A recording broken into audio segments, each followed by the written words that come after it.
محترم جناب طارق مسعود یاسین صاحب اصرار، تدبر اور فراست کا مجسمہ ہیں۔ ان کی ذاتی دلچسپی سے پولیس ٹریننگ کے تمام کورسز کو اپ گریڈ کیا گیا ہے۔ ذمہ داریوں کی ادائیگی، جزا و سزا کا اخروی تصور، اسوہ رسول پر عمل کرنا، معرفت الہی اور روحانیت کے علم کے بارے میں آگاہی ان کے نظریات کی آئینہ دار ہے۔ محترم جناب طارق مسعود یاسین صاحب کی خصوصی درخواست پر جناب شیخ محمد احمد دباغ صاحب ادارہ حاضہ میں تشریف لائے ہیں اور زیر تربیت ٹرینیز اور پولیس افسران کے جوانوں میں مثبت تبدیلی لانے کے لیے خطاب فرمائیں گے۔ آپ کے ارشادات اور خطابات سے لاکھوں لوگوں کے دل منور ہو چکے ہیں۔ آپ روحانیت کے علم پر وسیع مطالعہ رکھتے ہیں۔ اب میں دعوت دیتا ہوں جناب عمر الغزالی صاحب کو کہ وہ اسٹیج پر تشریف لائیں اور باقاعدہ اس محفل کا آغاز فرمائیں۔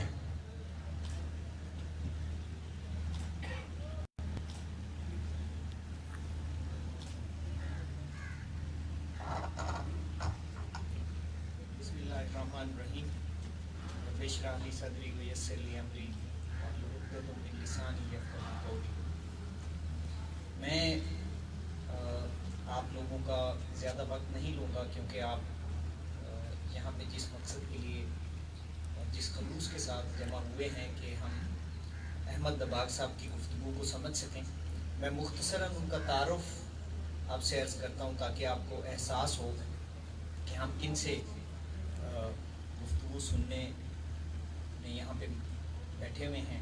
احمد دباغ صاحب جیسا کہ ابھی آپ کو تعارف کرایا گیا یو کے سے تشریف لائے ہیں۔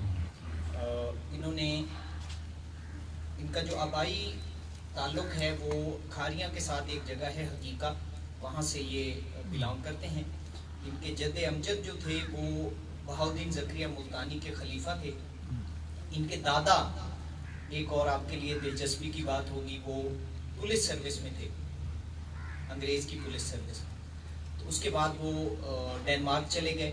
ان کی پوری فیملی شفٹ ہو گئی انگلینڈ میں اور ڈنمارک میں، تو ان کا بھی بچپن وہیں پہ گزرا۔ پھر یہ دین کی تعلیم حاصل کرنے کے لیے پاکستان آئے، یہاں سے کچھ عرصہ تعلیم حاصل کرنے کے بعد یہ واپس یو کے گئے، تو انہوں نے وہاں سے MBA کیا ہے یو کے سے، اور لندن پولیس اور انگلینڈ کی پولیس کو بھی ٹریننگ دیتے رہے ہیں اسی موضوع پہ جو ہم آج اس سے فیض یاب ہونے لگے ہیں۔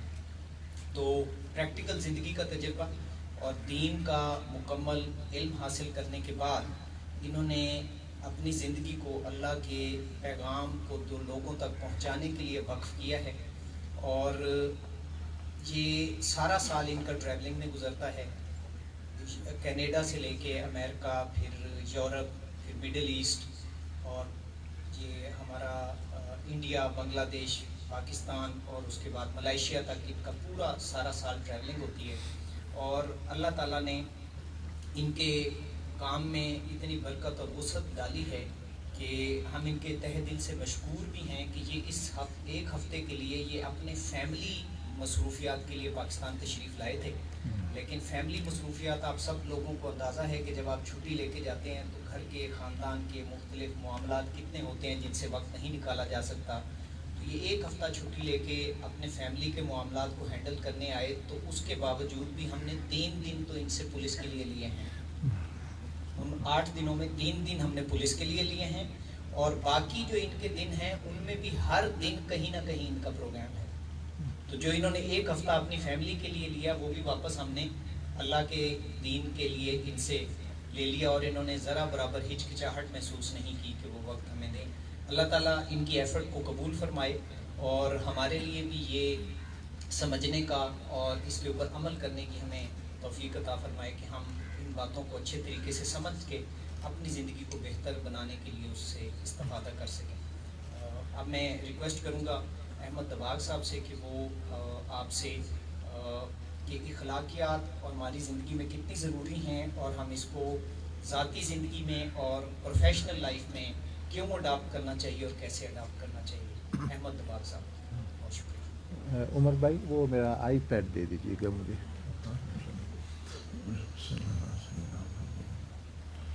بسم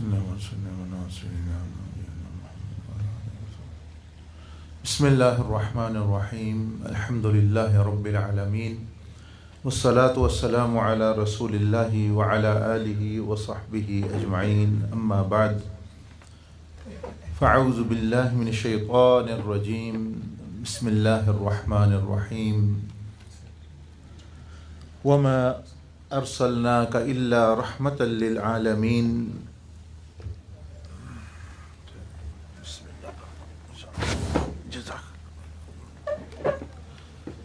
صدق الله العظيم اللهم صل وسلم وبارك على سيدنا محمد وعلى آله وصحبه السلام علينا وعلى عباد الله الصالحين والسلام عليكم ورحمة الله وبركاته.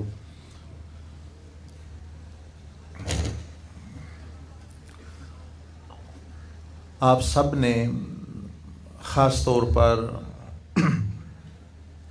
اس مہینے میں حضور علیہ الصلاۃ والسلام کی سیرت طیبہ اور آپ کے آنے اور آپ کی آمد کی شکر گزاری میں مختلف محافل اور مجلسیں میں حاضری آپ کی ہوئی ہوگی یا ویسے لوگ اپنے اپنے طریقے سے دیکھتے ہیں.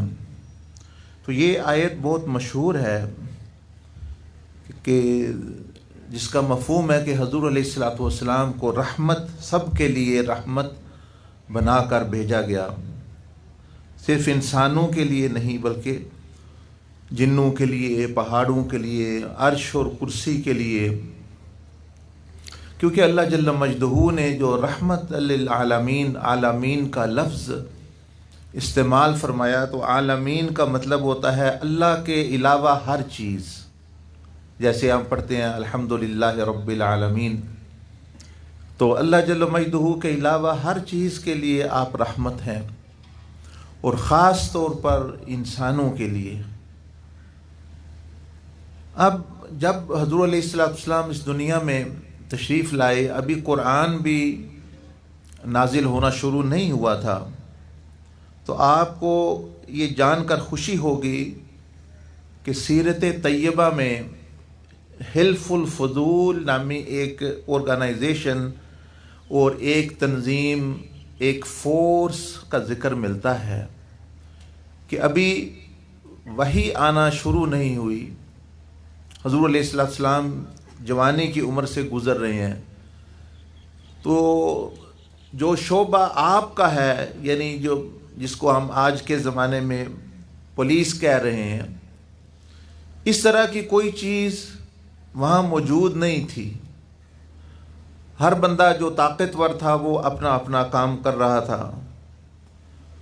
آپ علیہ الصلوۃ والسلام نے دیکھا، احوال دیکھے،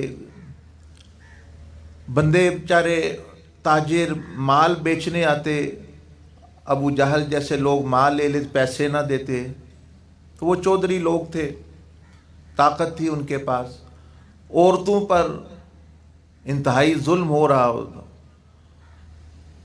تو آپ علیہ الصلوۃ والسلام نے حلف الفضول، جن لوگوں نے سیرت پڑھی ہے یا چھوٹی بھی کوئی کتاب پڑھی اس میں اس کا ذکر آتا ہے کہ آپ نے چند لوگوں کو اکٹھا کیا اور انہیں یہ بتایا کہ یہ جو ظلم ہو رہا ہے ہمارے معاشرے میں یہ ٹھیک نہیں ہے، غریبوں پر، مسکینوں پر، کمزوروں پر. طاقتور تو اپنا بدلہ وہ لے لیتا ہے. تو وہ گویا آپ سمجھے کہ سب سے پہلے عرب میں پولیس فورس کی بنیاد نبی علیہ السلام نے اس حلف الفضول کے معاہدے میں رکھی. ان کا کام اور کچھ نہیں تھا کہ جہاں زیادتی ہو مظلوم کے ساتھ کھڑا ہونا، جس کو ضرورت ہے، کوئی محتاج ہے، کوئی یتیم ہے جس کو کوئی پوچھنے والا نہیں، کوئی بیوہ ہے، کمزور معاشرے کے جو افراد تھے ان کے حقوق. یہ جو گروپ تھا، یہ جو فورس تھی جس کے ہیڈ خود حضور علیہ الصلوۃ والسلام تھے، اور کسی پر زیادتی ہوتی تو وہ ان کے پاس آتا اور یہ پھر جا کر اس کا بدلہ، اس کو انصاف دلاتے. تو آپ کو فخر ہونا چاہیے کہ آپ جو بھی کام کر رہے ہیں، یہ چاہے آپ کو سمجھ ہے یا نہیں، لیکن یہ اس کی ابتدا نبی علیہ الصلوۃ والسلام نے کی تھی. اور آپ خود اس کے ہیڈ تھے. تو آپ جو لوگ بیٹھے ہوئے ہیں یعنی مقتدا لوگ جو ہیڈ، یہ سمجھ لیں کہ یہ معمولی چیز نہیں ہے. اور یہ جو بات میں عرض کر رہا ہوں کہ یہ ہر بچے کے بھی علم میں ہے، یہ بات ہوتی ہے جو سیرت پڑھتا ہے کہ یہ آپ علیہ السلام کا ایکٹیویٹی. دیکھیں وہی تو آئی نہیں، تو قرآن کی تبلیغ، اسلام کی تبلیغ تو وہ جو 20 سال سے لے کے 40 سال کا عرصہ حضور علیہ السلام نے گزارا، تو وہ آپ وہ کیا کرتے تھے؟ آپ اس وقت آپ نے تجارت بھی کی، اس کے علاوہ یہی کہ معاشرے کے کمزور افراد کے ساتھ کھڑا ہونا اور ان کی حفاظت کرنا اور اس کے لیے ایک فورس بنانا. تو آپ اس کا حصہ ہیں، آپ کی نسبت وہاں جا پہنچتی ہے. اور حضور علیہ السلام کو یہ اتنی پسند تھی یہ چیز کہ آپ نے فرمایا مدینہ شریف میں جب اسلام کا غلبہ ہو رہا تھا ادھر، فرمایا کہ آج بھی اگر کوئی کافر بھی مجھے ایسی آرگنائزیشن، ایسی تنظیم، ایسے معاہدے کی دعوت دے تو میں آج بھی اس کا حصہ دار بنوں گا، آج بھی اس میں اپنی کنٹریبیوشن کروں گا. پھر وہ آپ نے قصہ، مثلا آپ کو اشارتاً ایک قصہ بھی سنا دیتے ہیں سیرت کا جو اسی معاہدے کا. مثلا ایک بندہ آیا تو اس نے مال بیچا مکہ میں، ابو جہل نے اس کے پیسے نہ دیے.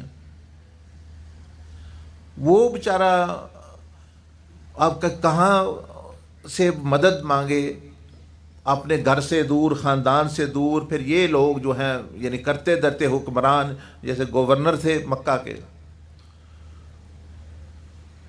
حضور علیہ السلام اس آرگنائزیشن وہ بھی چل رہی تھی، لوگوں کو پتہ تھا آپ یہ کام کرتے ہیں. اس نے کعبہ شریف میں کے پاس کھڑے ہو کر یہ اونچی آواز سے کہا کہ لوگوں میرے ساتھ زیادتی ہوئی ہے، فلاں بندے نے کیا، وہ میرے پیسے نہیں دے رہا، میرا مال لے لیا اس نے. اب ان کو پتہ تھا جو لوگ وہاں جو شرارتی قسم کے اور لیڈر قسم کے کئی لوگ بیٹھے تھے کہ ابو جہل کی مخالفت ہے حضور علیہ السلام سے بہت سخت. تو انہوں نے جان بوجھ کر کہا کہ ابو جہل نے، عمر بن حشام اس کا نام تھا، یعنی اس ابو جہل کا، کہ عمر بن حشام نے تمہارے پیسے لیے ہیں، تم جاؤ ایک محمد نامی ایک شخص ہے اس سے جا کے مدد طلب کرو، وہ تمہیں پیسے لے دیں گے. اب انہوں نے تو شرارت کی کہ ان سے تو پہلے ہی مخالفت چل رہی ہے، تو اس نے ماننی بھی ہے تو نہیں مانے گا. اور یہ بیچارہ سیدھا سادہ، اس کو پتہ ہی نہیں کہ بھئی وہ کیا مسئلہ چل رہا ہے، بھئی وہ مخالف ہے. وہ بہرحال چلا گیا حضور علیہ السلام کے پاس کہ مجھے لوگوں نے کہا کہ آپ ایسے لوگوں کی مدد کرتے ہیں. آپ نے فرمایا چلو میں چلتا ہوں تمہارے ساتھ. یہ آپ لوگوں کے لیے سبق ہے کہ بعض دفعہ آپ کو ایسا واسطہ پڑے گا کہ طاقتور وڈیرے کے پاس، ایم این اے کے پاس، ایم پی اے کے پاس ایک عام بندے کی شکایت لے کے جانے کا موقع بھی آ جاتا ہے. تو آپ لوگوں کے لیے نبی علیہ السلام کے اس عمل میں ایک اسوہ آپ نے چھوڑا. یعنی آپ اس وقت افرادی طور پر، معاشرتی طور پر آپ کی پوزیشن طاقتور نہیں تھی. ابو جہل حکمران تھا، آپ یتیم پیدا ہوئے، آپ کے ساتھ اتنے لوگ بھی مسلمان نہیں ہوئے، تو ظاہری طور پر وہ پوزیشن وہ طاقتور نہیں تھی کہ افرادی قوت ہو اور اس کے مقابلے پہ آپ کھڑے ہو جائیں. لیکن آپ نے اس مظلوم کو یہ نہیں فرمایا کہ میرا تو جی مسئلہ چل رہا ہے، وہ تو جی ایم این اے علاقے کا جی وہ تو گورنر ہے، وہ تو حکمران ہے، میں تو نہیں جا سکتا، یہ تم اور کسی کے پاس جاؤ. آپ کھڑے ہو گئے. آپ نے فرمایا چلو، کیونکہ مظلوم کے ساتھ اللہ ہوتا ہے، کے ساتھ اللہ جل مجدہ کی مدد ہوتی ہے، نصرت ہوتی ہے. نبی علیہ السلام فرمایا کہ مظلوم کے ساتھ اللہ ہے، چاہے وہ کافر ہی کیوں نہ ہو. یعنی ایک مسلمان ہے لیکن وہ ظالم ہے، مظلوم کافر ہے، اب یہ نہیں کہ اللہ اس کی سائیڈ لے گا، اب اللہ پاک نے اسی کی سائیڈ لینی ہے جو مظلوم ہے، چاہے وہ کافر ہے، چاہے وہ کوئی بھی ہے. بہرحال آپ نے قصہ سنا ہوا، میں زیادہ تفصیل میں نہیں جاتا کہ حضور علیہ السلام گئے، دروازہ کیا ابو جہل کا. لوگ وہ جو مذاق کرنے والے ہیں وہ دیکھ رہے ہیں بھئی کیا تماشا لگتا ہے. وہ تو ویسے ہی نہیں بات سنتا، دیکھنا نہیں چاہتا، اور یہ جا کے الٹا اس کے کام کہہ رہے ہیں۔ آپ نے فرمایا دروازہ کھولا تو آپ نے فرمایا کہ اس شخص سے مال لیا تم نے؟ اس نے کہا ہاں۔ آپ نے فرمایا اس کے پیسے دو۔ اس نے اندر جا کے پیسے لا کے دے دیے، پھر وہ شخص لے کے چلا گیا۔ وہ جو اس کے یار دوست تھے بدماش ابو جہل کے، انہوں نے کہا یار تم نے تو ہماری بے عزتی کرا دی ہے، ہم نے تو بھیجا تھا بھائی تم جو ہے یہ کچھ کرو گے، اور تم نے خاموشی سے پیسے دے دیے۔ اس نے کہا میں کیا کرتا کیا نہ کرتا، میں نے تو ایک ایسا اژدہا، ایسی مخلوق دیکھی ان کے ساتھ کہ وہ کہہ رہی تھی اگر بھائی تم نے یہ کام نہ کچھ یہ ارد گرد ہینکی پھینکی کی یا کوئی اس طرح کا تو میں تمہیں چیر پھاڑ دوں گی یا مار دوں گی اس طرح، تو میں تو اس کے سے خوف سے میں نے وہ دے دیا۔ مطلب کیا کہ اللہ کی مدد ساتھ تھی۔ تو آپ لوگوں کے لیے بھی سبق ہے، آپ کے پاس زیادہ وہ آئے گا جو طاقتور ہے، وہ تو خود بدلہ لے لیتا ہے، جو طاقتور ہے وہ تو اپنا حق خود لے لیتا ہے۔ آپ کے پاس آنا ہے وہ بندے جو نہیں خود لے سکتے یا قانون سے پسند کرتے ہیں، اور وہ بعض دفعہ پھر آگے طاقتور ہوتے ہیں۔ تو اس قصے سے یہ پتہ چلا کہ آپ کھڑے ہو جائیں، جس طرح حضور علیہ السلام کی غیبی مدد اللہ پاک نے وہ ایک مخلوق سے کی، وہی فرشتے آج بھی پھیلے ہوئے ہیں، وہی فرشتے آج بھی موجود ہیں، وہی خدا آج بھی موجود ہے، وہی یعنی آزمائش بندوں کی ہو رہی ہے۔ خیر یہ تو میں نے ایک قصہ سنا دیا آپ کو، لیکن بتانا مقصود یہ ہے کہ نبی علیہ الصلوۃ والسلام ہی وہ ذات تھے کہ عرب سے آپ نے یہ شروع کی، یہ تنظیم حلف الفضول اور جو ہے یہ معاہدہ اور یہ آرگنائزیشن جو مکہ کے گویا پولیس فورس تھی یہ چیز۔ تو ایک تو آپ کی نسبت جو ہے وہ وہاں جا یعنی ملی حضور علیہ الصلوۃ والسلام سے اور آپ کے کام سے۔ دوسری بات یہ کہ دیکھیں آپ لوگ جو پولیس میں آئے ہیں، ہر بندہ کوئی ہے جو کہے میں پیسوں کے لیے نہیں آیا، میں ویسے مجھے شوق ہے خدمت خلق، کہتے بہت ہیں جی ہم تو خدمت خلق کر رہے ہیں، لیکن 100 میں سے ایک ہوگا۔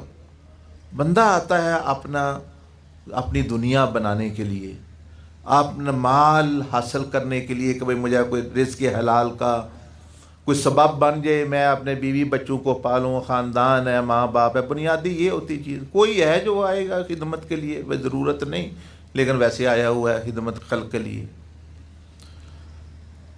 تو ہر بندہ یہ چاہتا ہے، تلاش میں پیسہ چاہتا ہے، اور لیکن بنیادی طور پر وہ سکون کی تلاش میں ہے۔ یہاں بھی میں ایک لوگوں کو قصہ کہانی مثال دیا کرتا ہوں یہ سمجھانے کے لیے۔ ہرن آپ نے دیکھے ہوں گے، وہ ایک خاص قسم کا ہرن ہوتا ہے جنگل میں جس کو مسک ڈیئر یعنی ایسا مسک والا ہرن کہتے ہیں۔ وہ ہرن وہ ہوتا ہے کہ اس کے پیٹ کے پاس ایک چھوٹی سی تھیلی ہوتی ہے، وہ ایک موسم آتا ہے وہاں ایک چیز پیدا ہوتی ہے، اس کی خوشبو بہت اچھی ہوتی ہے۔ کسی جگہ اس کی خوشبو کو مسک کہا جاتا ہے عربی میں، انگلش میں مسک کہتے ہیں، اردو میں مشک کہتے ہیں، اور کستوری کہتے ہیں، یہ سارے اس کے نام ہیں، یعنی ایک اعلیٰ قسم کی وہ خوشبو ہوتی ہے جو اس کے وہ ایک موسم آتا ہے، ایک وقت آتا ہے کہ اس کے اندر پیٹ کے پاس ایک تھیلی اور اس سے وہ خوشبو بھینی بھینی میٹھی میٹھی ایک عجیب سی خوشبو نکلنا شروع ہوتی ہے۔ اس کو وہ بہت اچھی لگتی ہے، وہ عاشق ہو جاتا ہے ہرن اپنی اس خوشبو پہ۔ اب اس کی وہ تلاش شروع کرتا ہے، وہ کہاں سے آ رہی ہے، ادھر گیا ادھر گیا ادھر گیا، پھر وہ جب نہیں ملتی پھر وہ درختوں کی طرف بھاگتا ہے، صحرا کی طرف بھاگتا ہے، پہاڑوں کی طرف بھاگتا ہے، جنگل کی طرف بھاگتا ہے، اس کو ڈھونڈتا ہے۔ بھاگ بھاگ کے جب اس کے وہ نڈھال ہو جاتا ہے وہ بیٹھ جاتا ہے۔ کبھی پھر شکاری کے جنگل میں آ جاتا ہے، کبھی ویسے کسی پہاڑ سے گر گیا، کبھی کسی شکاری نے پکڑ لیا، لیکن وہ ساری زندگی وہ ڈھونڈتا ہے جتنے بھی سال اس کے، لیکن اس کو وہ نہیں ملتی، وہ باہر ڈھونڈ رہا ہوتا ہے، لیکن خوشبو تو اس کے آ رہی ہے خود۔ بس یہی مثال انسان کی بھی ہے۔ انسان جب ہم روحوں کی دنیا میں تھے، ماں کے پیٹ کے سے آنے سے پہلے روحوں کی دنیا میں اللہ پاک نے پیارا اپنا کلام ہمیں سنایا، اور ہم سب کو جیسے آپ کا اجتماع ہے اس طرح روحوں کا بہت بڑا اجتماع تھا۔ اللہ پاک نے فرمایا الست بربکم، کیا میں ہی تمہارا رب نہیں ہوں؟ کیا میں ہی تم سے محبت نہیں کرتا؟ تم میرے بندے نہیں ہو؟ تو روحوں نے جب یہ کلام سنا تو ان کو اتنا سکون آیا۔ دیکھیں نا، موسیٰ علیہ السلام کا بہت بڑا درجہ ہے، آپ کو کلیم اللہ کہا جاتا ہے، اور آپ تھے بھی کلیم اللہ۔ آپ اور میں نے اللہ کا کلام نہیں سنا، لیکن آپ اور میری روح نے ضرور سنا ہوا ہے، روح نے وہ ضرور سنا ہوا ہے، وہی جو عالم ارواح میں۔ تو جب روحوں نے سنا ان کو اتنا سکون، اتنی چاشنی، اتنی مٹھاس، اتنا چین آیا کہ کوئی حد نہیں۔ کہاں اللہ کا کلام، یہاں تو لوگ گانے کی دھن اور اچھی آواز سن کے نعت و تلاوت و کتنا وہ لطف لیتے ہیں، پھر کہاں سیدنا داؤد علیہ السلام کی آواز، کہاں حضور علیہ السلام کی آواز، کہاں جبریل علیہ السلام کی تلاوت، اور کہاں اجلا جل مجدہ خود جب کلام فرمائے، تو وہ روحوں کو بہت سکون ملا اس سے چیز سے، کیونکہ یہی اصل ان کی پیدائش ہوئی تھی۔ تو اللہ جل مجدہ نے فرمایا قرآن مجید میں کہ میں نے اپنے فیض سے روح پھونکی بنی آدم، سیدنا آدم علیہ السلام میں، تو وہ بندے کے اندر ہے خوشبو، یعنی معرفت الہی کی خوشبو۔ اب بندہ آ گیا وہ ہرن کی طرح یہاں، اب جس طرح ہرن وہ خوشبو کی تلاش میں ہے، بندہ اس سکون کی تلاش میں ہے، بندہ اس چین کی تلاش میں ہے۔ اب بندہ کیا کرتا ہے، وہ ہرن جس طرح جنگل کی طرف دوڑتا ہے، بندہ پھر وہ سکون تلاش کرنے کے لیے کبھی دولت کے جنگل کی طرف دوڑتا ہے۔ وہ کہتا ہے یہ جو مجھے بے سکونی ہے یار، یہ جو لوگ گاڑیوں میں پھر رہے ہیں، یہ جو پیسہ ہے، لگتا ہے سکون اس میں ہے، وہ کسی طرح حاصل کروں۔ وہ پھر پیسے کے جنگل میں پھرتا ہے، بعض دفعہ اپنا نقصان، لیکن پھر کہ جن کو مل جاتا ہے ان کو پتہ چلتا ہے کہ اس میں سکون نہیں۔ پھر وہ دیکھتا ہے یار یہ جنگلوں میں سے یہ مال سے بھی نہیں ملا، یہ سیاست میں ہوگا، کوئی مجھے عہدہ واہ واہ کرنے والا ہو تو اس کا عہدہ۔ میں ابھی ساتھیوں سے رستے میں کہہ رہا تھا کہ یہ تو ہماری، آپ صد بصد احترام، یہ میرے لیے قابل صد احترام ہے، بڑا مقام ہے آپ کا، میں تو آپ کے قریب بھی نہیں پہنچ سکتا۔ نبی علیہ السلام نے فرمایا جس بندے کے پاس اتھارٹی ہے وہ ایک فیصلہ صحیح کرے 60 سالہ عبادت سے اس کے زیادہ افضل ہے۔ دوسرا بندہ مسجد میں بیٹھ کے 60 سال عبادت تسبیح پڑھتا رہے، وہ فرمایا، لیکن ساتھ ہی فرمایا اگر وہ غلط فیصلہ کرے حاکم اتھارٹی والا تو وہ پھر گناہگار بھی بہت زیادہ ہو جاتا ہے۔ تو میں آ رہا تھا تو آپ تو کب یعنی عزت احترام کے لیے ایک گاڑی آئی، 2 گاڑی آئی، وہ جو پروٹوکول ہے، میں پوچھا تھا بھئی حفاظت کی تو ضرورت نہیں ہے، میں یوز ٹو نہیں ایسی چیزوں کے، تو یہ کس لیے گاڑیاں آ رہی ہیں؟ ساتھیوں سے وہ کہہ رہے تھے ویسے ہی وہ عزت افزائی کر رہے ہیں۔ تو میں نے کہا یہ عزت افزائی اچھی ہے لیکن یہ وہ اصل عزت نہیں ہے، یہ تو حکمرانوں کے ارد گرد بھی پھر رہی ہیں، اصل عزت یہ نہیں ہے۔ اصل عزت ہوتی ہے جو اور طرح آئے، جو بغیر پیسے، بغیر کسی کے کہے اللہ پاک اپنے ولیوں کی، اپنے انبیاء کو دیتا ہے۔ یہ تو میں نے کہا ایک فون آ گیا ڈی ایس پی کا، انہوں نے ہی پکڑ کے ابھی جیل میں بند کر دینا ہے، تو یہ کوئی بات نہیں۔ بات ہوتی ہے کہ بھائی جو اصل چیز ہو کہ بھائی وہ بندے ساتھ، یہ تو ایک دیکھا، میں نے کہا دوسرے بھی اسی میں خوش ہیں، ہم بھی اگر اس میں خوش ہوں گے تو یہ کوئی عقل مندی نہیں۔ یہ تو بہرحال وہ ہرن کی طرح انسان بعض دفعہ ڈھونڈتا ہے کہ سیاست میں، عہدے میں، فیم، نیم جس کو کہتے ہیں، مشہوری میں مجھے شاید وہ خوشبو مل جائے، وہاں بھی نہیں ملتی. بندے وہ بھی سیاست میں جا جا کے کوئی جیل میں جا پہنچا, کوئی قتل ہو گیا, کوئی شہید ہو گیا, مطلب وہاں بھی وہ چیز نہیں. پھر کچھ لوگ ہیں وہ سوچتے ہیں اچھا یہ جو سکون چین جو ہمارے اندر طلب ہے, خوشبو جو ہے وہ اٹھ رہی ہے, یہ ہو نہ ہو یہ عورتوں میں ہے, عورتوں میں ہے, عورتوں کے ساتھ تعلقات میں ہے. وہ پھر انسان اس ہرن کی طرح عورتوں کے جنگلوں اور عورتوں کے صحرا میں اپنا پیچھے بھاگتا ہے کہ شاید اس میں ایک سے تعلق پیدا کیا, ایک کو میسج کیا, یہ کیا وہ کیا, لیکن وہاں بھی وہ نہیں. تو ہرن جس طرح اپنی خوشبو اس کے پیٹ کے اندر سے آ رہی ہے, تھیلی سے ڈھونڈتا وہ باہر ہے, نہیں ملتی, آخر مر جاتا ہے. تو انسان بھی بعد مرتبہ کیا کرتا ہے, وہ کبھی جنگل میں ڈھونڈ رہا ہے, یعنی عورتوں میں ڈھونڈ رہا ہے, کبھی مال میں ڈھونڈ رہا ہے وہ سکون, کبھی عہدے میں ڈھونڈ رہا ہے, کبھی اور چیزوں میں ڈھونڈ رہا ہے. لیکن وہ کرتے کرتے اسی طرح زندگی گزار کے بہت سارے انسان دنیا سے چلے جاتے. چاہیے کیا تھا کہ وہ خوشبو تو اصل اس کے اندر سے آ رہی تھی ہرن کے. اسی طرح انسان کے اندر وہ چیز ہے کہ جس کو وہ پا کر اللہ سے اپنے خالق سے تعلق پیدا کر کے وہ چین اور سکون پا جاتا ہے. اس لیے اس کو ایک بندہ چاہیے جو اس کو بتائے کہ جس کی تلاش میں تم باہر پھر رہے ہو وہ تو تمہارے اندر ہے, تم اپنا اندر درست کرو. آپ کو کوئی تبدیل نہیں کر سکتا, یہ یاد رکھ لیں. اگر آپ سمجھیں میں آپ کو تبدیل کر سکتا ہوں, آفیسر آپ کو تبدیل کر سکتا ہے, ہماری تو حیثیت ہی نہیں. اللہ جل مجدہ نے فرمایا ان اللہ لا یغیر, اللہ بھی تبدیل نہیں کرتا اس بندے کو جب تک خود اس کو اپنے تبدیلی لانے کا خیال نہ ہو اندر. ایک ہی بندہ آپ کو تبدیل کر سکتا ہے اور وہ آپ خود ہیں. دوسرے صرف رہنمائی کر سکتے ہیں, ٹریننگ دے سکتے ہیں, تربیت کر سکتے ہیں, لیکن تبدیل نہیں کر سکتے. ظاہری طور پر آپ بنے پھر بندہ وہی کا وہی ہے جس طرح ہے.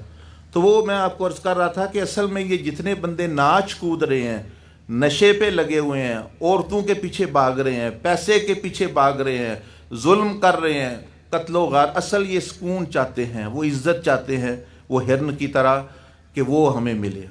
اب لیکن ان کو پتہ نہیں کہ وہ ملتی کہاں ہے. مسئلہ یہ ہے کیونکہ جس کو مل جاتی ہے, مثلا کسی کا اللہ پاک سے تعلق, بندہ نیک بن گیا, اس کو نہیں آپ دیکھیں گے وہ بعد میں بد بن رہا ہے, وہ وہیں رہے گا. یعنی کوئی ولی بن گیا تو بڑا حال ہے کہ وہ ادھر ادھر جائے, پھر ادھر. اس کا مطلب ہے جس تلاش میں تھا وہ مل جائے گا. تو آپ بھی اس فورس میں آئے ہیں اور اس میں یہ آئے ہیں کہ بھئی وہ چیز حاصل کرنے کے لیے. لیکن یہ آپ یاد رکھیں, نہ یہ ظاہری عہدے میں نہ ہی یہ پیسے سے آپ کو چیز ملنی ہے, وہ اور ہی جگہ سے آپ کو ملنی ہے. بڑوں سے آپ دیکھ لیں اپنا یہ چیز. اب جو ہے یہ بات آپ سمجھ گئے. اب تیسری بات دیکھیں, میں آپ سے کہوں مخلوق سے, بندوں سے اچھی طرح پیش آؤ, بندے عزت کیا کرو, اکرام کیا کرو وغیرہ وغیرہ, تو وہ سب کو پتہ ہے ایسے کرنا چاہیے, سن لیتے ہیں بندے, لیکن کرتے بہت کم ہیں. کیوں نہیں کرتے؟ بندہ وہ کام کرتا ہے جس میں اس کا نفع نقصان ہو. کوئی ہے جو مطلب دوسروں کے لیے, لیکن اصل بندہ جو موٹیویشن یا شوق یا بندے کو ذوق یا عمل کی تحریک یا داعیہ پیدا ہوتا ہے وہ کیسے, جب اس کو پتا ہو میرا نفع نقصان اس میں ہے, پھر وہ عمل وہ کرتا ہے. ورنہ وہ ادھر سے سن لے گا, ادھر سے نکال دے گا, وہ کہے گا ٹھیک ہے جی, کہتے تھے لوگوں کے ساتھ اچھی طرح پیش آنا, لیکن یہاں تو معاملہ ہی اور ہے, یہاں تو اپنا الو سیدھا کرو, اپنا معاملہ سیدھا کرو, دوسروں کو جو ہے چھوڑو. اب اس کے بارے میں نبی علیہ الصلوۃ والسلام نے جو سبق دیا وہ یہ دیا, جو آپ کے سمجھنے والی بات ہے کہ آپ نے اخلاق اس لیے نہیں اپنانے کہ یہ اس میں دوسروں کا فائدہ ہے. اگر یہ نظریہ ہوگا تو بہت کم لوگ جو ہیں وہ مخلص یا اخلاق والے بنیں گے۔ حضور علیہ السلام نے جو تصور دیا، ابھی میں آپ کو، یہ مجھے حدیث شریف مل گئی تو میں آپ کو سنا دیتا ہوں۔ آپ نے اچھے اخلاق سے پیش آنا ہے، اس لیے کہ اس میں آپ کا فائدہ ہے۔ ان کو بھولیں، مرد آ رہے ہیں، عورتیں آ رہی ہیں، کس کو نہیں پتہ غریب کی مدد کرنی چاہیے۔ اب کیا فائدہ میں 100 دفعہ تسبیح پڑھوں، غریبوں کی مدد کرو، عورتوں کے ساتھ اچھی طرح تعلقات پیدا کرو، اور تو مظلوم ہو تو مدد کرو وغیرہ، کس کو نہیں پتہ؟ ہر ایک کو پتہ ہے، لیکن کرتا کیوں نہیں بندے؟ کہ ان کو یہ ہے کہ ہمارا نقصان ہی کوئی نہیں ہے، ہم نے تھپڑ مار دیا کسی کو تو ہمارا کیا جانا، اس کا جائے گا کچھ۔ عورتوں کی بات آ گئی، عورتوں کے بارے میں خیال کریں۔ جو عورت کا درجہ ہے بعض مرتبہ وہ مردوں کو بھی نہیں ملا۔ نبی علیہ السلام تشریف لائے، آپ کو پتہ ہے سب سے پہلے کلمہ کس کو پڑھایا آپ نے؟ کسی مرد کو نہیں پڑھایا، 3 عورتوں نے سب سے پہلے آپ نے ان کو کلمہ پڑھایا اور مسلمان ہوئیں۔ کون سی؟ سیدہ خدیجہ الکبریٰ رضی اللہ تعالیٰ عنہ، سیدہ فاطمہ الزہرا رضی اللہ تعالیٰ عنہ، اور آپ کی ماں جس نے ماں بن کے آپ کو پالا، خدمت کی، سیدہ ام ایمن برقہ رضی اللہ تعالیٰ عنہ، جن کا برقہ نام تھا، ام ایمن ان کی کنیت ہے۔ تو یہ 3 عورتوں کو آپ علیہ السلام نے ترجیح دی، اور ان کو اس کے بعد سیدنا علی، سیدنا ابوبکر صدیق جیسے مردوں کی باری جو ہے بعد میں آئی۔ اور نبی علیہ السلام یہاں یہ ہے کہ جیسے بعض علاقوں میں ہوتا ہے، بیٹی پیدا ہو جائے افسردہ ہو جائیں گے۔ اچھا، جس کے بیٹی پیدا ہو اس کو فخر کرنا چاہیے کہ میرے بھی وہی اولاد پیدا ہوئی ہے جو حضور علیہ السلام سے پہلے ہوئی ہے سب سے۔ تو آپ کی سنت کیا؟ آپ کے گھر پہلے بیٹا پیدا ہوا یا بیٹی پیدا ہوئی؟ بلکہ 4، اگر میں بھول نہیں رہا تو 4 بیٹیاں آپ سے پہلے پیدا ہوئیں، بیٹے جو ہے بعد میں، وہ بھی وہ پردہ فرما گئے بچپن میں۔ تو جس کے ایک بیٹی پیدا ہو تو شکر کرے، یا اللہ مجھے تم نے وہ نعمت تو نے دی جو نبی علیہ السلام کو دی ہے، رحمت دی۔ دوسری بیٹی پیدا ہو تو خوش ہو کہ حضور علیہ السلام کو بھی دوسری بیٹی ملی تھی، مجھے بھی دوسری بیٹی پیدا ہوئی ہے، میرے بھی دوسری ہوئی۔ تیسری بیٹی پیدا ہو پھر بھی خوش ہو کہ میرے بھی تیسری بیٹی پیدا ہوئی، حضور علیہ السلام سے بھی تیسری بیٹی پیدا ہوئی۔ چوتھی بیٹی پیدا ہو پھر بھی خوش ہو کہ میری، یہ تو نبی علیہ السلام کا، اس کے بعد اولاد کا۔ تو عورتوں کا نبی علیہ السلام نے اور زیادہ یعنی صبر دیا۔ تو آپ لوگوں کے معاشرے میں یہاں ہم دیکھتے ہیں ان کو زیادہ ضرورت ہوتی ہے، مرد تو دیکھیں باہر نکلتے ہیں، یہ ہے، عورت بیچاری جو تھانے آئے گی تو وہ پتہ نہیں کتنے پاپڑ بیل کے اور کیا کیا مشکلات کاٹ کے وہاں مطلب یعنی آئے گی۔ اور آپ نے اس سے اس لیے نہیں پیش آنا کہ یہ اچھا جی آ گئی عورت، نہیں، حضور علیہ السلام کی آخری وصیت تھی، آخری وصیت تھی کہ آپ نے پردہ فرمانے سے پہلے چند سانس جو آپ کے تو آپ نے فرمایا تھا عورتوں کا خیال رکھنا، غلاموں کا خیال رکھنا، محض کا خیال رکھنا۔ تو وہ وصیت یاد کرے، جب کوئی عورت آ جائے تو آپ کے سامنے حضور علیہ السلام کا وہ جسد اطہر، آپ جب آرام فرما رہے تھے اور آخری سانس آ رہے تھے، اس وقت جو حضور علیہ السلام نے لفظ کہے وہ لفظ ذہن میں لے جائیں کہ میں یہ وہ آ گیا بندہ یا یہ وہ بندی آ گئی ہے جس کے بارے میں حضور علیہ السلام نے یہ فرمایا، باقی سب کو بھول گئے۔ تو ہاں میں عرض کر رہا تھا کہ اخلاق جو اچھے طریقے سے پیش آنا ہے، اچھی بات ہے، دوسروں کے لیے کریں، لیکن ہم کرتے نہیں ہیں، ہم وہ کام کرتے ہیں جس میں ہمارا کوئی نفع نقصان ہوتا ہے۔ تو یہ سن لیں حضور علیہ السلام نے کیا فرمایا۔ آپ علیہ السلام نے فرمایا کہ تمہیں پتہ ہے کہ رب تعالی کیا ارشاد فرماتا ہے، کہ اللہ پاک کیا ارشاد فرماتے؟ ایک صحابی کو فرمایا، زبیر بن عوام کو۔ انہوں نے فرمایا کہ نہیں، میں نہیں جانتا، اللہ اور اس کا رسول ہی بہتر جانتا ہے۔ فرمایا اللہ پاک یہ فرما رہا ہے کہ تم خرچ کرو، انفق علیک، میں تم پر خرچ کروں گا۔ اب دیکھیں، یعنی اللہ جل مجدہ کیا فرما رہا ہے کہ تم خرچ کرو دوسروں پر، میں تم پر خرچ کروں۔ اب جو بندہ دوسروں پر خرچ کرتا ہے، اپنا پیسہ، اپنا علم کہہ لے، اپنا عہدہ، وہ اللہ کی عطا کا دروازہ کھول رہا ہے۔ پھر فرمایا کہ تم دوسروں کے لیے وسعت پیدا کرو، اللہ پاک فرماتا ہے تم وسعت پیدا کرو، میں تمہارے لیے وسعت پیدا کروں گا۔ اب آپ نے اس لیے نہیں پہ اب یہ بندہ آ گیا ہے اس کی مدد کرنی چاہیے، قانون یہ کہتا ہے، وہ اچھی بات ہے قانون، لیکن قانون کون بندے چلتے سوچتے ہی نہیں ہیں، وہ اپنا فائدہ سوچتے ہیں۔ لیکن یہ جب سمجھ آ جائے گی بندے کو کہ میں اس کی پر وسعت پیدا کروں، اس کے لیے رستہ کھولوں، تو خدا میرے لیے رستہ کھولے گا۔ پھر وہ بندہ جو ہے واقعی سوچے گا۔ کیوں؟ ہر بندے کے اوپر جس طرح ایک پولیس آفیسر ہے، اس کے اوپر ایک اور افسر ہے، اس کے اوپر ایک اور افسر ہے، اس کے اوپر ایک اور افسر ہے، اس کے اوپر آئی جی ہے، اس کے اوپر حکومت ہے، حکومتوں کے اوپر وزراء ہے، وزراء کے اوپر صدر وزیر اعظم ہے، سب کے اوپر اللہ پاک کی اتھارٹی ہے۔ اگر اللہ پھر کسی کے لیے مسئلہ بنانا چاہے تو اللہ پاک نے فرمایا وَإِن يَمْسَسْكَ اللَّهُ بِضُرٍّ فَلَا كَاشِفَ لَهُ إِلَّا هُوَ، فرمایا اگر میں مسئلہ بناؤں نا کسی کے لیے، اگر اللہ فرمائے بانجے تو میں نہ ہٹاؤں تو کوئی تمہیں بچا نہیں سکتا۔ تو بندہ ادھر نظر رکھے۔ دوسرا دیکھیں نبی علیہ السلام نے فرمایا کہ من آذا مسلمن فقد آذانی، جس نے کسی مسلمان کو اذیت دی اس نے مجھے اذیت دی ہے، اور جس نے ومن آذانی فقد اذل، جس نے مجھے تکلیف دی اس نے گویا اللہ کے غضب کو اس نے پکارا ہے۔ تو آپ نے یہ نہیں دیکھنا یہ جی بندہ ہے، یہ ان پڑھ ہے، یہ فلانا ہے، یہ فلاں ہے، یہ فلاں ہے۔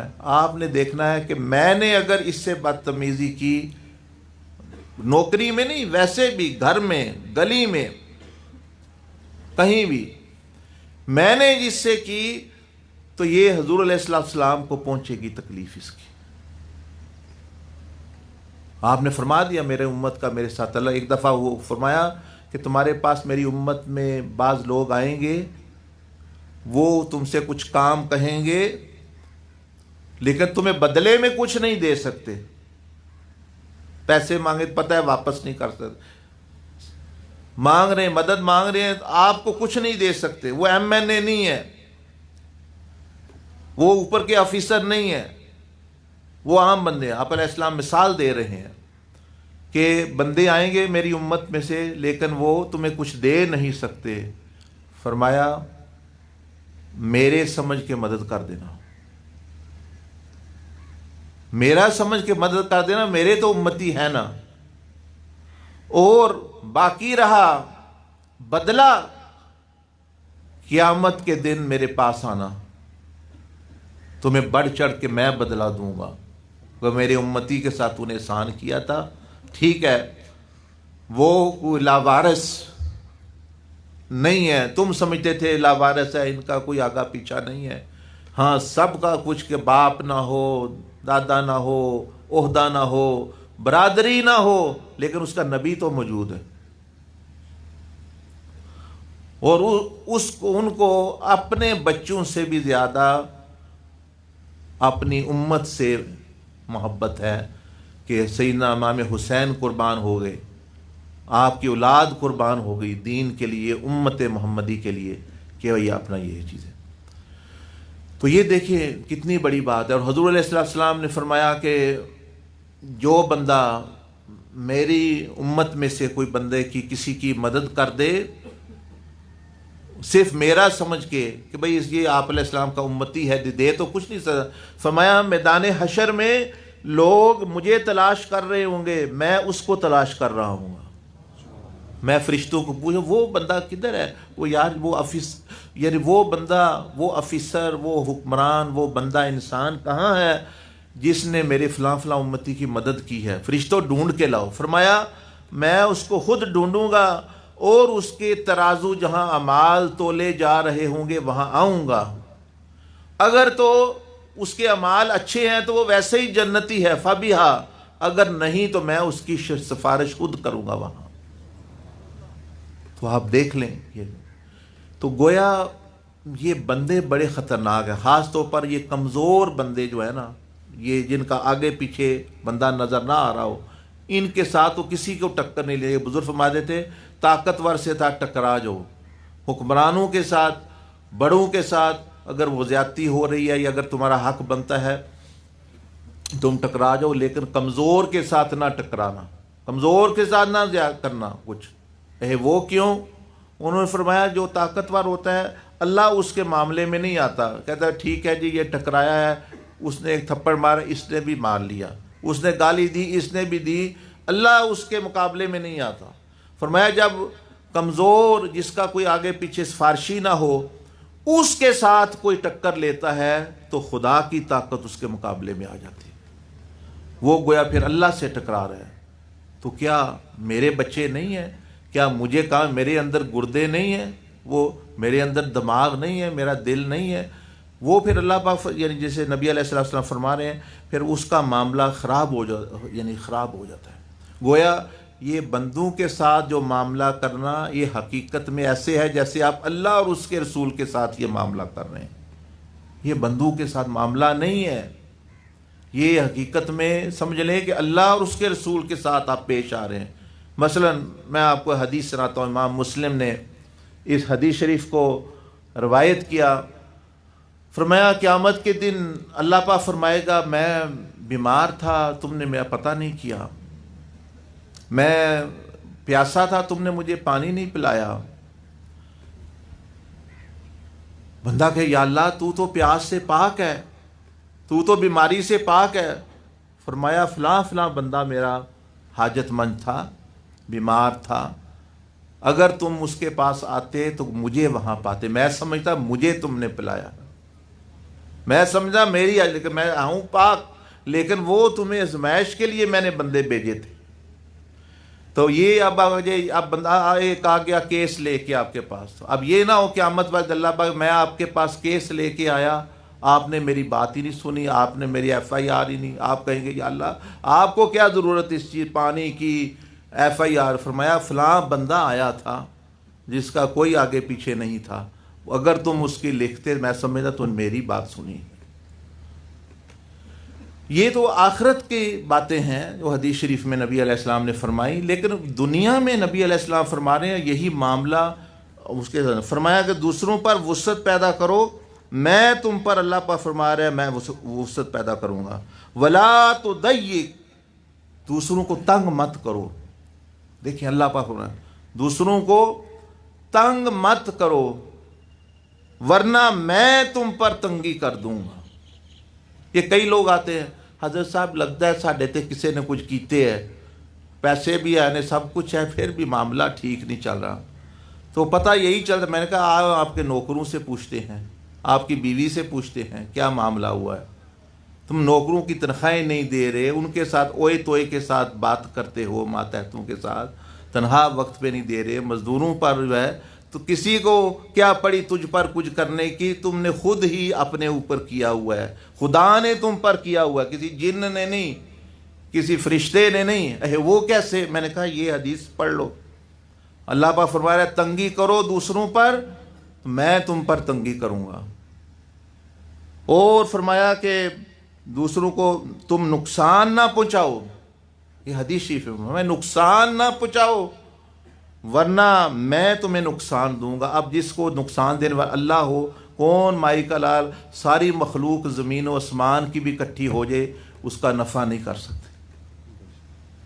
ہم یہ سمجھتے ہیں، ہم سمجھتے ہیں یہ تو بندے پھر دینے پہ انہوں نے کیا ہے، اے تے فلاں عورت، اے تے فلاں مرد، اے تے فلاں قبیلے کی ہے. کوئی قبیلہ، کوئی شے، کوئی چیز نہیں.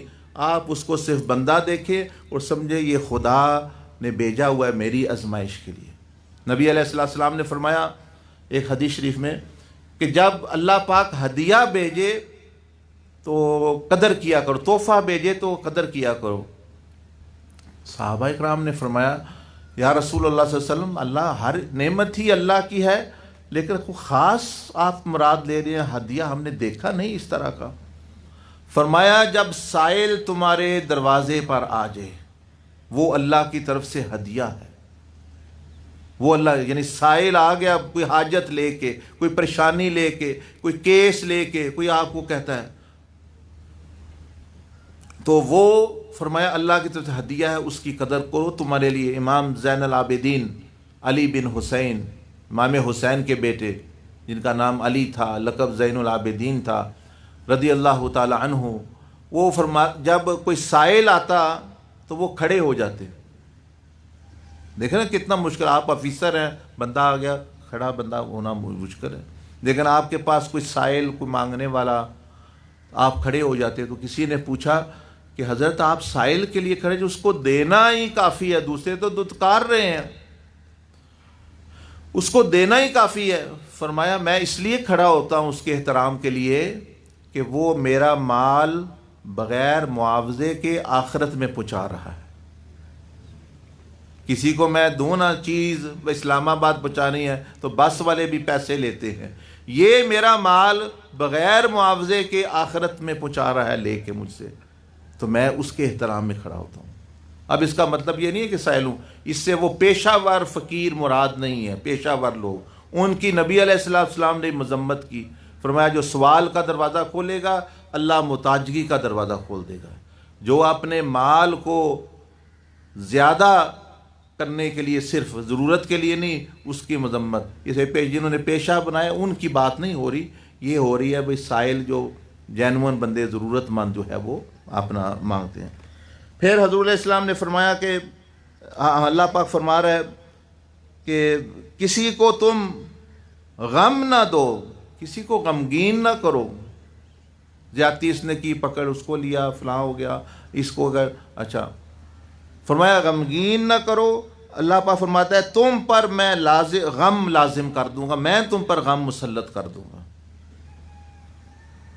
رزق کا دروازہ پھر فرماتا ہے. اس طرح یہ لمبی حدیث ہے لیکن دو چار جملے میں نے آپ کو سنائے ہیں یہ سمجھانے کے لیے کہ آپ جو چاہتے ہیں ہمارے ساتھ ہو، جو کچھ بھی آپ چاہتے ہیں، بھائی میرے ساتھ یہ ہو، میرے ساتھ یہ ہو، میں اچھا سکون سے رہنا چاہتا ہوں. لوگ خوشی کی تلاش میں ہے نا، بڑے سوال، خوشی کیسے حاصل ہو، سکون کیسے حاصل ہو؟ بڑا آسان نسخہ ہے، بڑا آسان نسخہ ہے خوشی حاصل کرنے کا. خوشی کے پیچھے بھاگنے سے خوشی نہیں ملتی. خوشی حاصل کرنی ہے، خوشی دینا شروع کر دو. یہ حدیث شریف بتا رہی ہے. سکون کی تلاش میں ہو، سکون دینا شروع کر دو. وسعت کی تلاش میں ہو، بھائی وسعت ہو، میرے دل میں بھی وسعت ہو، نور ہو، گھر میں بھی وسعت ہو، تو دوسروں کو وسعت دینا شروع کر دو. رزق کی تلاش میں ہو تو رزق دینا شروع کر دو، دوسروں کا رزق دینا. امام بہقی رحمۃ اللہ علیہ حدیث شریف کے ایک امام تھے، انہوں نے بڑی زبردست اور بہت اعلیٰ کتاب لکھی. وہ ایک دفعہ فرمانے، بندہ آ گیا کہنے لگا میرے پھوڑا ہے میری ٹانگ میں، تو وہ اس کا جو زخم ہے وہ بھرتا نہیں ہے، طبیبوں نے لا علاج کر دیا ہے. آپ نے فرمایا میں تو حدیث شریف کا امام ہوں، میں کوئی طبیب نہیں، میں اب تمہارے لیے کیا کروں، دعا ہی کر سکتا ہوں. نہیں آپ بھی کچھ بتائیں. آپ نے فرمایا اچھا چلو تم ضد کر رہے ہو تو ایسا کرو، کوئی ایسا علاقہ ڈھونڈو جہاں کا پانی گندا ہو، پانی نہ ہو، پانی گندا ہو، لوگ نہ پیتے ہوں، وہاں ایک کنواں کھدوا دو. نے کہا حضرت صاحب میں اپنی پریشانی لے کے آیا، تسی منو ایک اور کام پا دیتا ہے. انہوں نے فرمایا بھی آپ نے حل پوچھا تھا، میں نے آپ کو ایک چیز بتا دی، آپ کر جا کے. وہ گیا، چلو بزرگ فرما رہے ہیں تو کر لینی چاہیے. مہینے ڈیڑھ بعد آیا، جی میرا تو زخم مل گیا ہے، میں تو آپ کو ہدیہ دینے آیا ہوں، مٹھائی دینے آیا ہوں، آپ نے بڑا وظیفہ کیا ہوگا، آپ نے بڑی دعا. آپ نے فرمایا کوئی وظیفہ نہیں، کوئی دعا نہیں کی. پھر میرا زخم کیسے ٹھیک ہو گیا؟ فرمایا تیرے گندا پانی نکل رہا تھا جسم سے، مٹی سے، تم بھی مٹی کے بنے ہو، وہ ادھر اللہ کی مخلوق گندا پانی پی رہی تھی زمین سے، تم نے ان کو صاف پانی دیا، اللہ نے تمہارا پانی صاف کر دیا. تو یہ نقطہ اپنے ذہن میں بٹھا لیں، یقین جانیں یہ اگر ایک ہی بات آپ سیکھ گئے نا آج، تو یہی آپ کی زندگی بنانے کے لیے کافی ہوگی کہ جو آپ چاہتے ہیں دوسروں کے ساتھ کرنا شروع کر دیں.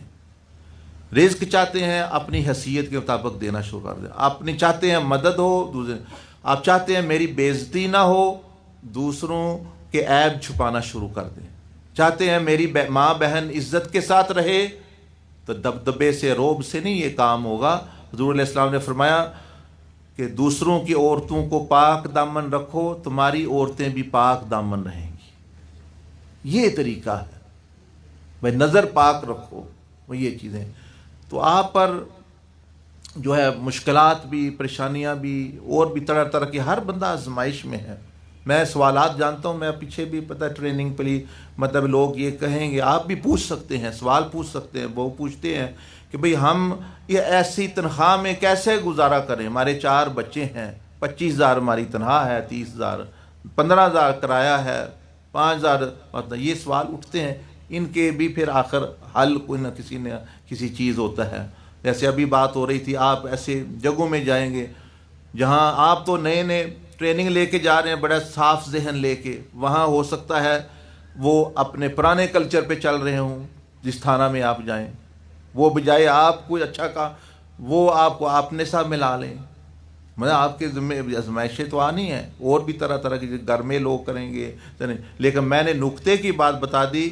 ہر کوئی بھول سکتا ہے، آپ کو چھڑا سکتا ہے یا یہ کر سکتا ہے، لیکن جب اللہ پاک کے ہاں چکی الٹی چلتی ہے کسی کے لیے، اس کو کوئی بچا نہیں سکتا. اور آپ جو چاہتے ہیں آپ کے ساتھ ہو، آپ کے بچوں کے ساتھ ہو. وہ جو عورت آپ کے پاس آئے گی نا، آپ سمجھنا جوان ہے تو سمجھ لیں بہن آئی ہے، بہن آئی ہے. اور آپ جو اس کے ساتھ کریں گے وہ آپ کی بہن کے ساتھ ہوگا. چھوٹی آئی سمجھنا بیٹی، جو آپ اس کے ساتھ کریں گے وہ آپ کی بیٹی کے ساتھ دیر یا بجلد ہوگا. آپ کی ماں کے ساتھ ہوگا، آپ کی بیوی. یہی نبی علیہ السلام. کوئی بھائی آیا ہے، آپ میرا بھائی منو بھائی ہیں، میں بھائی تے جان بھی قربان. اگر بھائی پہ جان قربان کر سکتے ہیں تو جو آئے بندہ بھائی، اس کو بھائی سمجھ کے کریں تو آپ کو بھی سکون ملے گا، اپنے بھائیوں کی، اپنے ماں باپ کی، اپنے رزق کی طرف. یہ زیادہ لوگ جو پریشانیوں میں، الجھنوں میں آئے، کسی نے کچھ کیا ہوا نہیں ہوتا، انہوں نے خود ہی اپنے اوپر جو ہے وہ کچھ کیا ہوا ہوتا ہے. اس طرح اور بھی باتیں چند تھی، لیکن میں وقت جو ہے یہ لگتا ہے پورا سوال جو آپ کا بھی موقع دینا ہے. لیکن امید ہے کہ یہ بات آپ کو یعنی ایک تو آپ کا ماشاءاللہ عہدہ اتنا اچھا ہے، میں نے بتایا نبی علیہ الصلوۃ والسلام سے نسبت رکھتا ہے. دوسرا، سکون جتنا مرضی پیسے آپ حاصل کر لیں، کیا بہت سارے آفیسر جیلوں میں نہیں بیٹھے؟ کیا بہت سارے حکمران جیلوں میں نہیں بیٹھے؟ تو وہ کہاں گئے سفارشی ان کے؟ آپ خود سوچیں نا. اے میرا تو ہے، میں اس کو فون کرتا ہوں. وہ جو وزیر بن کے، صدر بن کے، بادشاہ بن کے، کئی ملکوں کے بادشاہوں کو انہوں نے پھٹو پر چڑھا دیا، وہی وہ بادشاہ تھے، وہی وہ چیزیں. تو وہ کہاں گئے؟ یعنی یہ اس وقت تک چیزیں کام آتی ہیں جب تک اللہ پاک جو ہے کا معاملہ، جب اللہ پاک کا معاملہ چلتا ہے طاقت، پھر وہ آپ کے اپنی بیوی آپ کے خلاف ہو جائے گی، اپنے بچے خلاف ہو جائیں گے، اپنے بھائی خلاف ہو جائیں گے. تو یہ ساری چیزیں. تو اب جو ہے میں ختم کرتا ہوں. آپ جو ہے کوئی آپ نے سوال کرنا ہے، بلکہ میں چاہتا ہوں ضرور آپ کریں، تاکہ جو ہے اصل تو فائدہ اس چیز سے ہونا ہے جو آپ کے مسائل ہیں. میں نے تو چلو چند چیزیں آپ کے گوش گزار کر دیں. جزاکم اللہ احسن الجزاء. سبحانک اللہم و بحمدک، نشہد ان لا الہ الا انت، نستغفرک و نتوب الیک.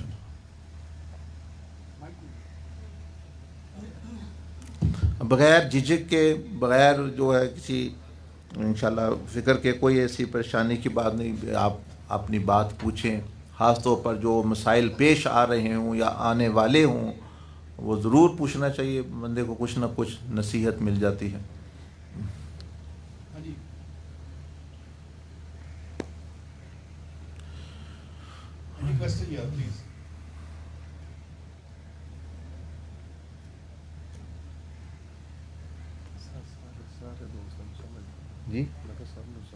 جی جی جی جی جی. اگر کوئی جوان جناب شیخ محمد احمد دباغ صاحب سے روحانیات کے معاملے پہ یا اخلاقیات کے بارے میں کوئی سوال کرنا چاہتا ہے تو کائنڈلی سوال کریں.